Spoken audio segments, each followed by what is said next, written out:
Desde allí nosotras, desde los campos de refugiados, le dábamos el apoyo para los compas guerrilleros que quedaban. Allá llegaban mujeres a parir, solamente le daban 15 días para que amamentara el hijo o niña y se volvía a regresar a los campos, para la guerrilla. Llegaban heridos, solo estaban algunos que se podían salvar, se curaban y se venían. A mí me daba lástima los compas cuando yo llegaba y me decía uno de ellos, tú, por ser mano chiquita, vos curame, a mí me decía. La Asociación de Veteranas de El Salvador y la Asociación de Mujeres Veteranas de la Guerra Civil de El Salvador presentan Caminos de Esperanza, voces y relatos que cambiaron la vida y la historia en El Salvador.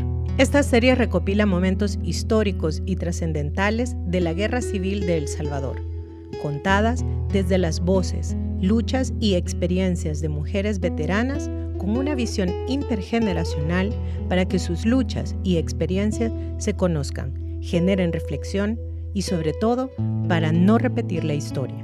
Cada episodio es un aporte al reconocimiento de la participación de muchas mujeres durante el conflicto armado y una contribución a la memoria histórica de nuestro país. Hoy nos acompañan Macaria Hernández Argueta. Macaria tiene 52 años. Llegó a los campos de refugiados en 1980, cuando ella solo era una niña de 7 años. Era la más grande de su familia, quienes tuvieron que irse tras el operativo de tierra arrasada. Les quemaron la casa y todos sus bienes, así es como se fueron a refugiarse. Antes estuvieron en la iglesia de San Fernando, después salieron para el campamento de refugiados, primero al Colo Moncagua en Honduras.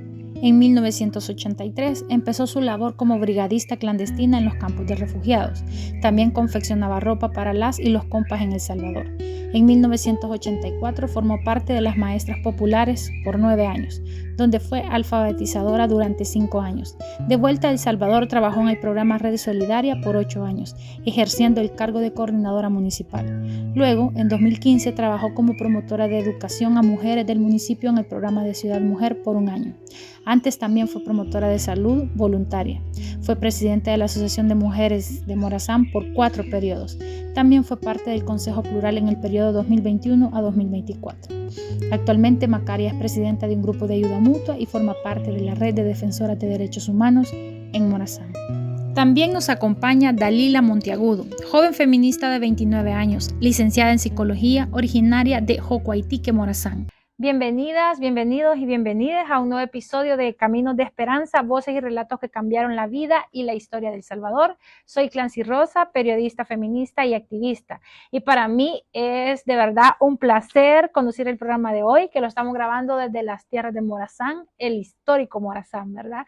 Quiero agradecer a las compañeras que estarán este día con nosotras, a Macaria y Dalila, quienes se han tomado este tiempo para conversar y contarnos también sobre sus experiencias y compartirnos también sus reflexiones sobre el tema que vamos a abordar este día, que es la retaguardia popular durante la Guerra Civil, donde hablaremos sobre las personas presas políticas, el exilio forzado y personas refugiadas. Y lo haremos desde un enfoque intergeneracional y sus conexiones con la actualidad.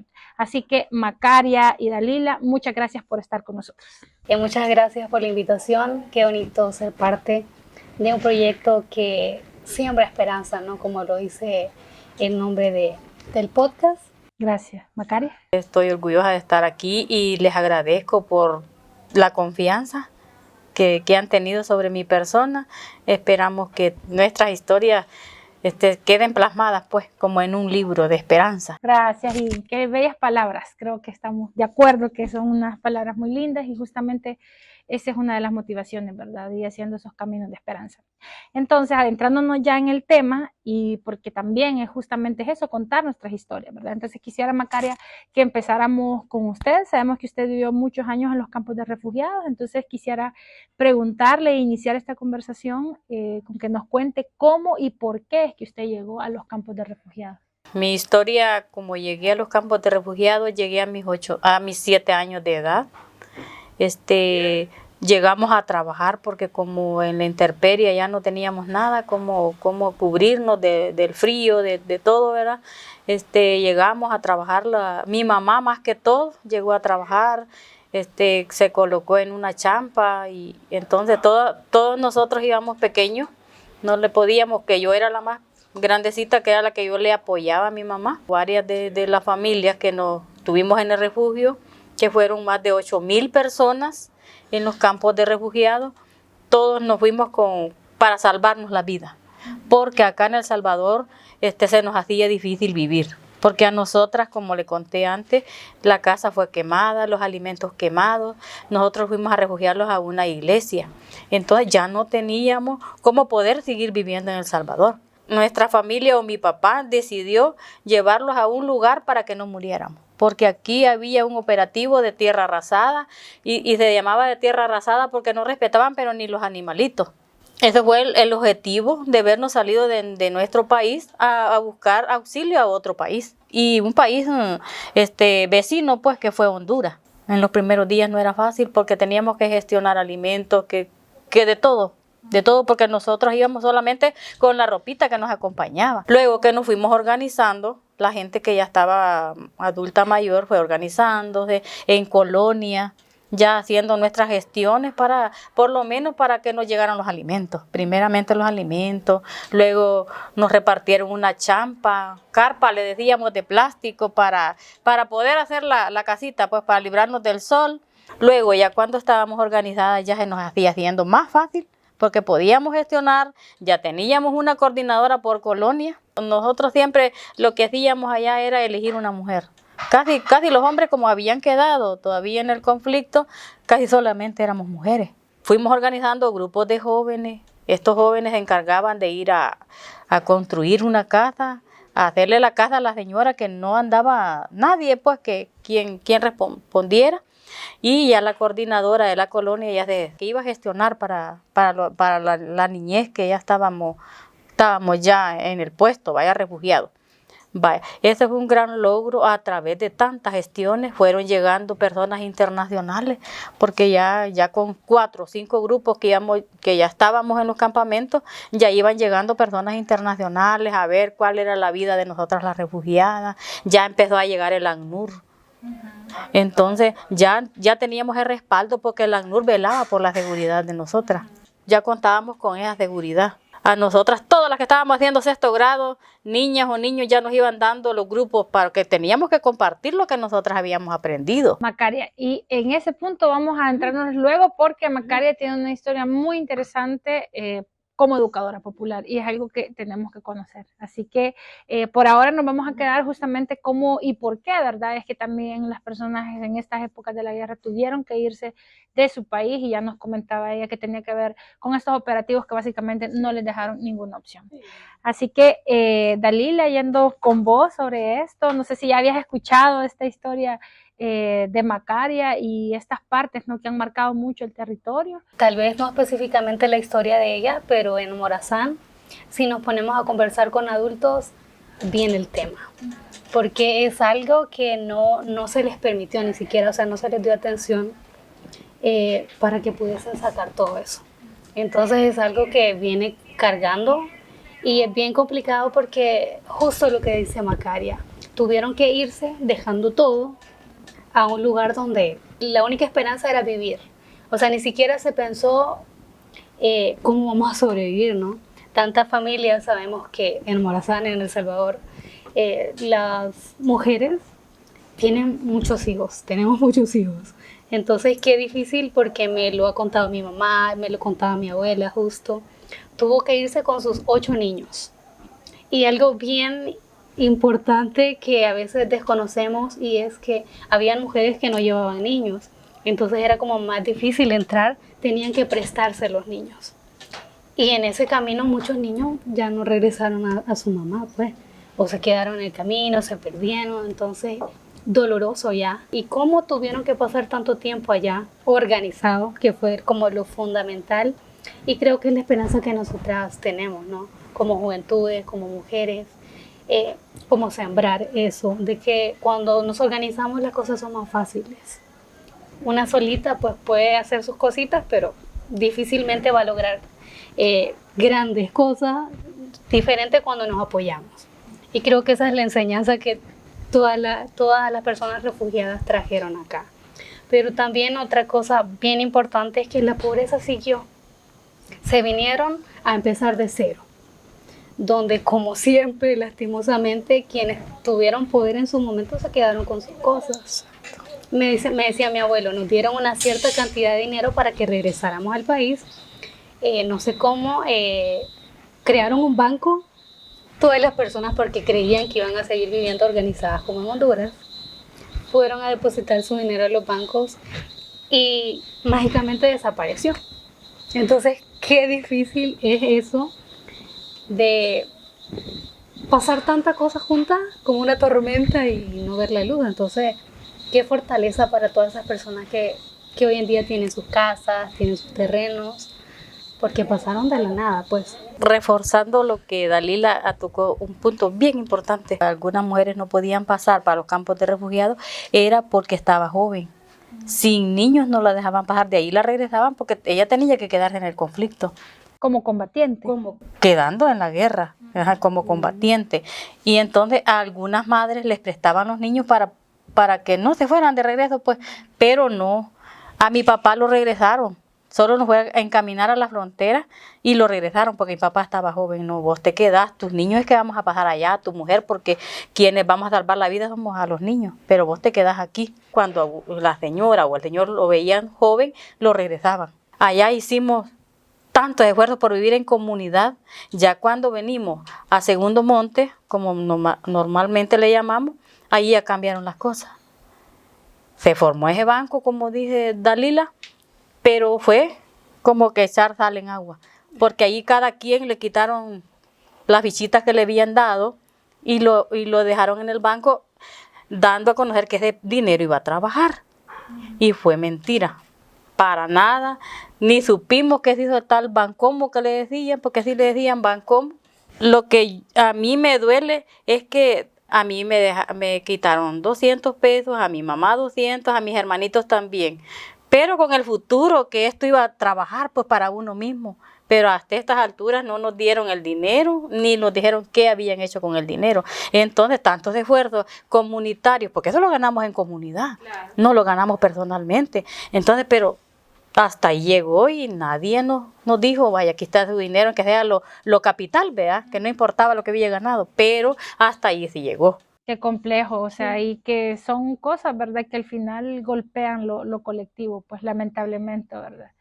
Y ahí, Macaria, yo siguiendo también como para que también en este episodio podamos comprender lo que significa no ser refugiado y lo que significó en ese tiempo, porque sabemos que siguen, ¿no? Este país también sigue en la actualidad, 2024, digamos, hay mucha gente que está solicitando asilos para poder irse refugiados a otros países por los contextos actuales. Entonces quería preguntarle en esos años cómo era la vida en los campos de refugiados. Yo era profesora popular, pero también me desarrollé bastante en los talleres comunitarios, por ejemplo, en los talleres de hacer ropa, en los talleres de zapatos, de zapatería, en los talleres de hojalatería.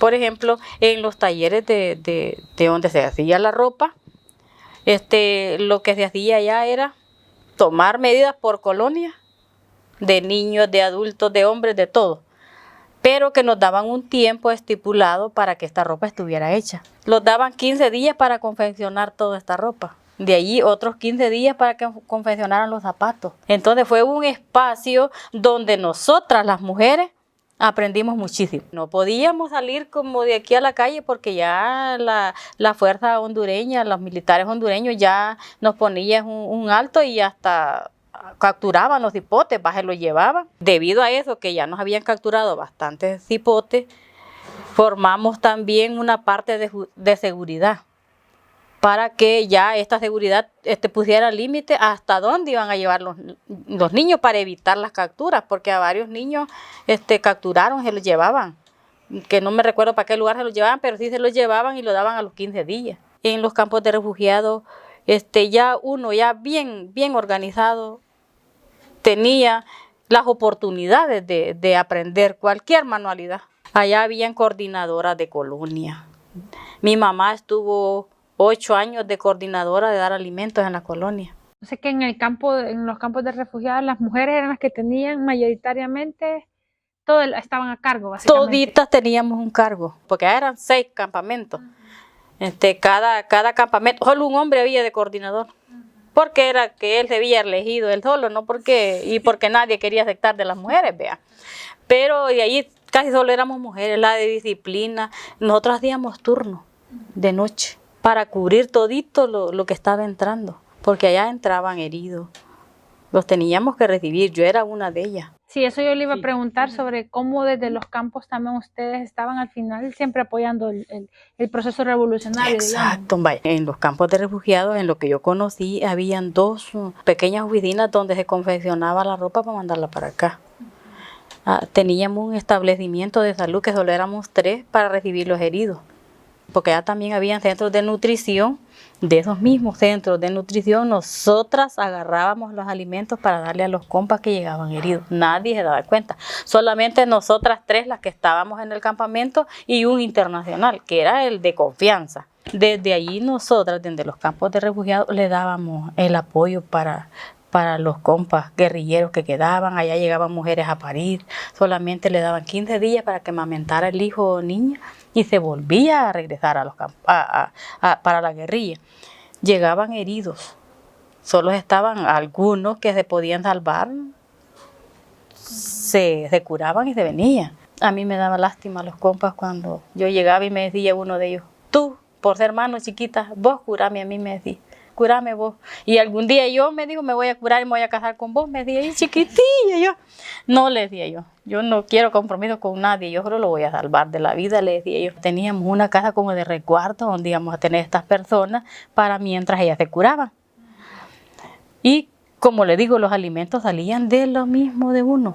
No es que uno iba a estar solicitando alimentos, mire, viene tanto, no, de los centros de nutrición salía todo esto. De lo que le llegaba sí. al refugio, digamos. Sí, de lo que llegaba las ayudas, vaya. Yo y otra compañera lo que hacíamos después que hacíamos eso era lavar todos los materiales que habíamos ocupado porque allá no teníamos material. Entonces de los mismos materiales solo los desinfectábamos con agua hervida y alcohol y al siguiente día utilizar los mismos, vea. Entonces, nosotras mismas preparábamos el material para curar. Su trabajo definitivamente ha sido esencial, pero lamentablemente ese papel de las mujeres ha sido invisibilizado. Invisibilizado. Muy poco se ha conocido, sí, ¿verdad? Sobre ello. Sí, porque yo hasta actualmente yo no tengo ninguna ayuda que decir, fulana participó, naditita, pero yo me siento bien. Yo no espero nada a cambio, sino que ya Dios es el que me va a dar más vida y que yo sé que lo hice con voluntad y aquí estoy. No tengo ni en qué vivir porque ahorita no tengo ni casa, estoy alquilando, pero lo hago con mucho gusto. Lo hice pues en aquel entonces con mucho gusto y espero seguirlo haciendo. Si me presentan otras oportunidades, yo lo hago con gusto.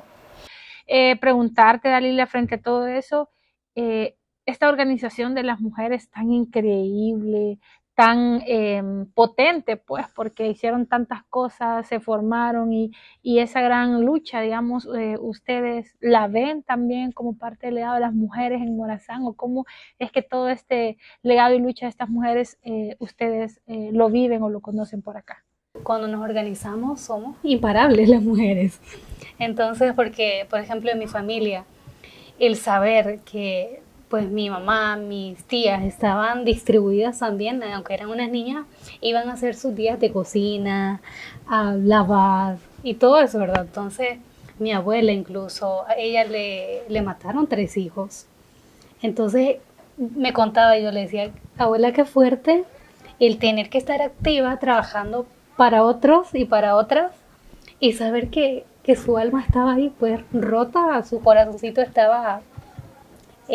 porque les llegaba la noticia que murió no sé quién y quedó, porque ni siquiera el velar el cuerpo, no, ni siquiera el proceso de duelo que normalmente pasamos cuando un ser querido se muere. Entonces me decía mi abuela, yo me levantaba todos los días, hacía lo que me tocaba y de ahí caminaba en lo que se me permitía, pero yo no era yo.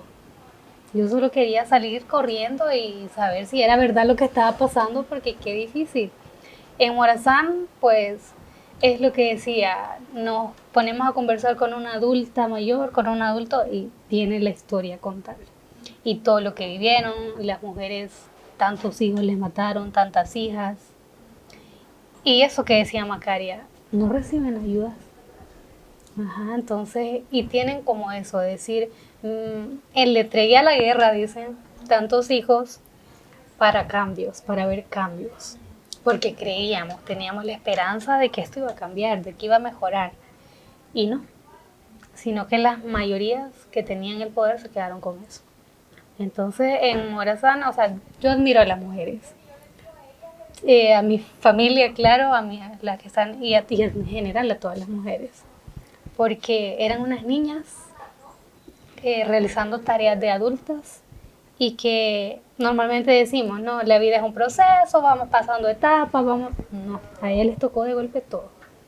Pero también qué bonito que aprovecharon el tiempo para realizar actividades y no vivírsela así, ¿no? De estar encerradas, pero morirse de depresión, de ansiedad, de tantas y tantas cosas, porque la mente es complicada, sabemos. Incluso nosotras en la actualidad, lo de la pandemia, lo del régimen, o sea, afecta, pues, aunque no lo digamos todos los días, aunque no lo expresemos por el mismo miedo, pero afecta. Entonces, imaginemos el contexto de estar encerradas y no en nuestro país, y no en nuestra casa.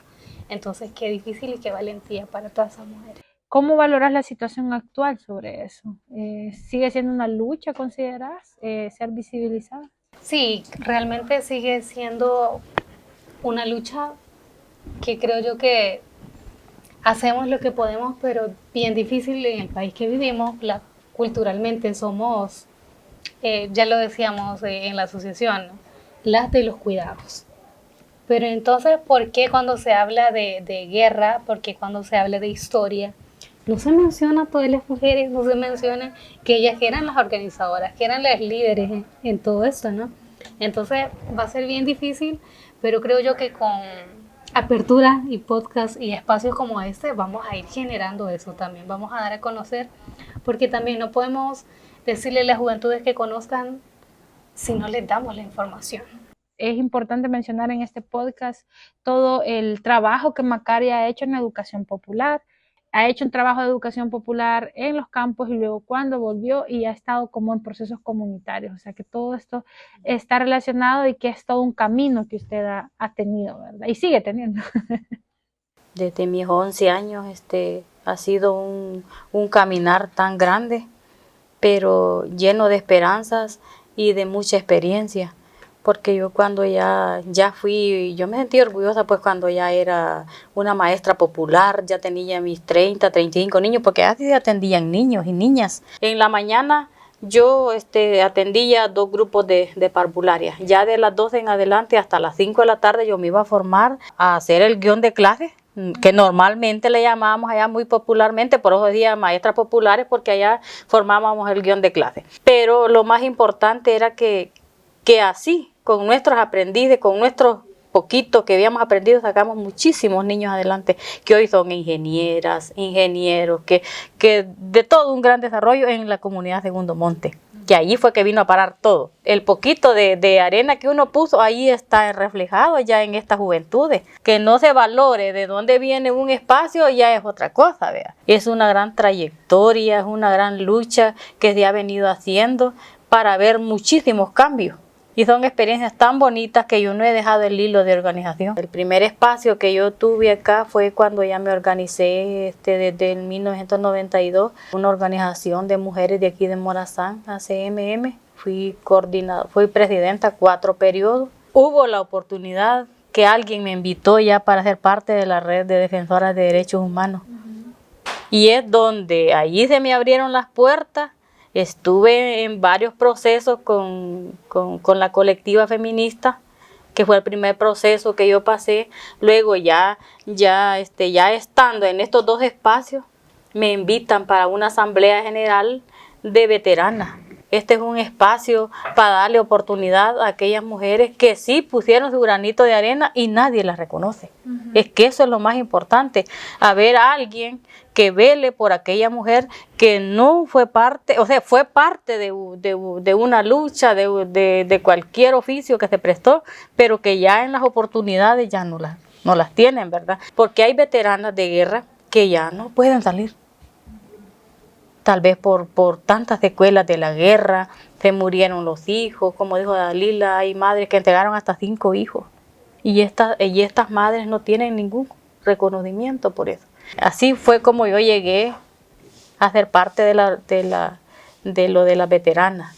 Escucharlas, que vienen de tanto y de tan pequeñas y que todavía tienen toda esa energía, ¿verdad?, para seguir luchando por los cambios y las transformaciones sociales. O sea, cómo no podemos sentir pues justamente que son una inspiración para las nuevas generaciones. Pedirles que para cerrar puedan enviar un mensaje a las nuevas generaciones en este contexto tan complicado en el que de repente decimos que no hay salida, ¿verdad? Y vamos a empezar con Dalila.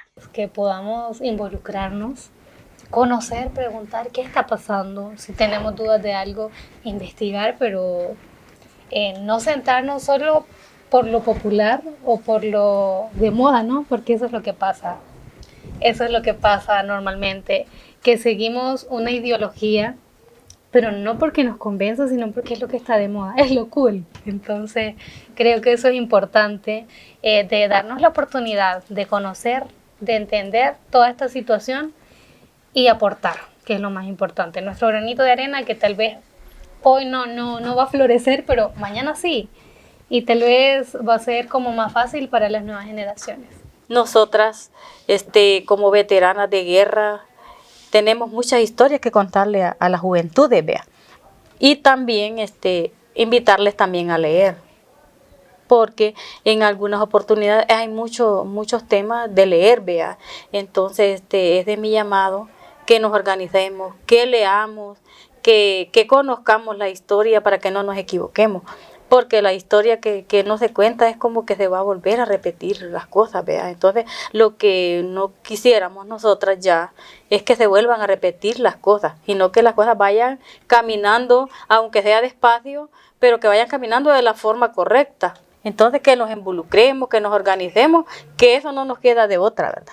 Si vivimos en organización, yo sé que las cosas van a caminar de la mejor manera. No tal vez van a haber resultados de la noche a la mañana, pero al futuro queremos que también se involucren a recibir estas historias, a conocer la realidad, porque así nadie nos va a engañar. Nadie nos va a venir a dar a tol con el dedo si nosotras se lo contamos y ellos escuchan y lo ponen a la práctica, porque ya nosotras ya vamos como de mediodía abajo. Pero siempre, ¿verdad?, con las ganas de seguir luchando.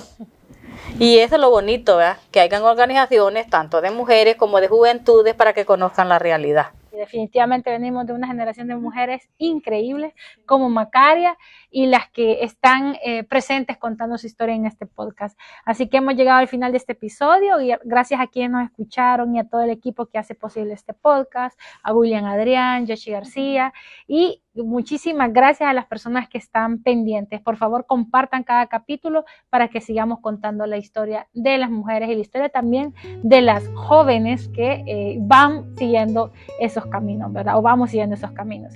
Así que muchísimas gracias. Llegamos al final. No se pierdan el siguiente episodio del podcast, que es Lucha por la Paz y Democracia, Ofensiva del 89. Comparte este podcast con tus contactos, familiares y personas más cercanas, que los relatos de las mujeres en tiempos de guerra y los caminos de esperanza se multipliquen. Esta serie es un esfuerzo realizado en conjunto con la Colectiva Feminista para el Desarrollo Local.